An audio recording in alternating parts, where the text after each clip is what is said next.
Kozhikode medical കോളേജിലെ lift പണിമുടക്കിയിട്ട് ഒരാഴ്ചയായി. മാതൃശിശു സംരക്ഷണ കേന്ദ്രത്തിലെ 2 ലിഫ്റ്റുകളാണ് പ്രവർത്തിക്കാത്തത്. ഗർഭിണികളും വയോധികരും ഒക്കെ ഉൾപ്പെടെ നേരിടുന്നത് വലിയ ദുരിതമാണ്. ഇംതിയാസ് കരീം വിവരങ്ങൾ വേണ്ടി. ഇംതിയാസ്, ഈ കോഴിക്കോട് മെഡിക്കൽ കോളേജിന്റെ ഒരു അവസ്ഥ ഇപ്പൊ ഇന്നലെ ഇംതിയാസ് തന്നെ ആ വിവരം പുറത്തുവിട്ടതാണ്. അവിടുത്തെ ആ തീപിടുത്തത്തിന്റെ കാരണം അധികൃതരുടെ അനാസ്ഥയാണെന്ന്. ഇത്രയും ദിവസമായിട്ട് ഒരാഴ്ചയൊക്കെ ലിഫ്റ്റ് പണിമുടക്കിയാൽ എത്രയും വേഗം അത് നന്നാക്കാനുള്ള നടപടികൾ എടുക്കേണ്ടതാണ്. എന്താണ് ഇത്ര അമാന്തം? ഇനി അതിന് ഫണ്ടില്ല എന്നതാണോ, അതോ അതിന് ഉത്തരവാദിത്തപ്പെട്ടവർക്ക് ഒരു ചൂടില്ലാത്തതാണോ, രോഗികൾ അനുഭവിച്ചോട്ടെ എന്നാണോ?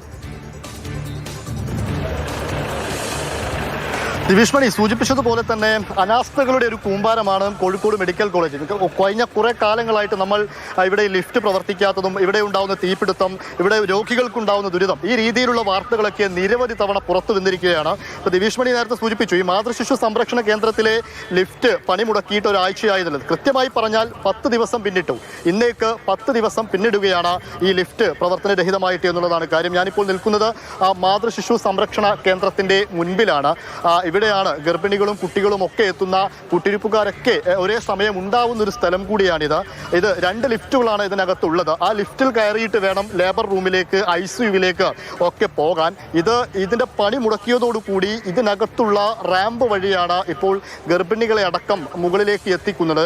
അത് ഗർഭിണികൾക്കും ബുദ്ധിമുട്ടാണ്, അതുപോലെ തന്നെ ഒപ്പം കൂട്ടിരിപ്പുകാരുണ്ടെങ്കിൽ അവർക്കും ബുദ്ധിമുട്ടാണ് എന്നുള്ളതാണ് കാര്യം. അതുമാത്രമല്ല, ഇവിടെയുള്ള ഡോക്ടർമാർക്കും ഒരേ സമയം അത് വളരെയധികം ബുദ്ധിമുട്ടുണ്ടാക്കുന്നുണ്ട് എന്നുള്ളത് നമുക്ക് നിസ്സംശയം പറയാം. പക്ഷേ ഇതുമായി ബന്ധപ്പെട്ട് ഈ മെഡിക്കൽ കോളേജ് അധികൃതരോട് നമ്മൾ ചോദിച്ചപ്പോൾ ചെറിയ അറ്റകുറ്റപ്പണികളൊക്കെ ഈ മെഡിക്കൽ കോളേജിനകത്ത് നടക്കുന്നുണ്ട്, അതുകൊണ്ടാണ് ഇങ്ങനെ ലിഫ്റ്റ് പണി മുടക്കിയിരുന്നത് എന്ന് പറയുന്നു. പക്ഷെ അത് ഒരു ഉത്തരവാദിത്വമില്ലാത്ത പറച്ചിലായിട്ടാണ്, ഒരു പ്രതികരണമായിട്ടാണ് എനിക്ക് തോന്നിയത്.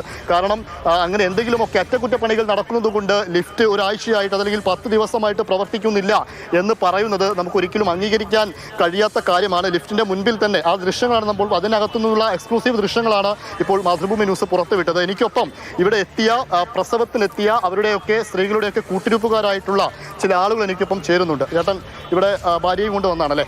ഞാൻ മോളെ കൊണ്ടുവന്നിട്ട് ഇത് അവസ്ഥ ഞങ്ങൾ അനുഭവിച്ചുകൊണ്ടിരിക്കുന്ന കാര്യങ്ങളാണ്. ഇപ്പോൾ മാതൃഭൂമിയോട് ന്യൂസ് പറയാനുള്ള സാഹചര്യം അതുകൊണ്ടല്ലേ. കാരണം ഇതെന്തെങ്കിലും ഒരു പരിഹാരം കാണും എന്നൊരു ഉറപ്പോടുകൂടെ ഞങ്ങൾ പറയുന്നത്. കാരണം ഇത്രയും ദിവസങ്ങളായിട്ട് ഞങ്ങൾ അനുഭവിച്ചുകൊണ്ടിരിക്കുന്ന ദുരിതമാണിത്. ഈ ദുരിതം എന്ന് പറഞ്ഞു കഴിഞ്ഞാൽ കൂട്ടിരിപ്പിന് വന്ന ഞങ്ങളുടെ അല്ല ഇതിൽ ഏറ്റവും വലിയ പ്രശ്നം എന്ന് പറഞ്ഞാൽ ഇവിടെ കൊണ്ടുവരുന്ന ഗർഭിണികളായ ആളുകളും കുട്ടികളും ഒക്കെ ഉണ്ട്.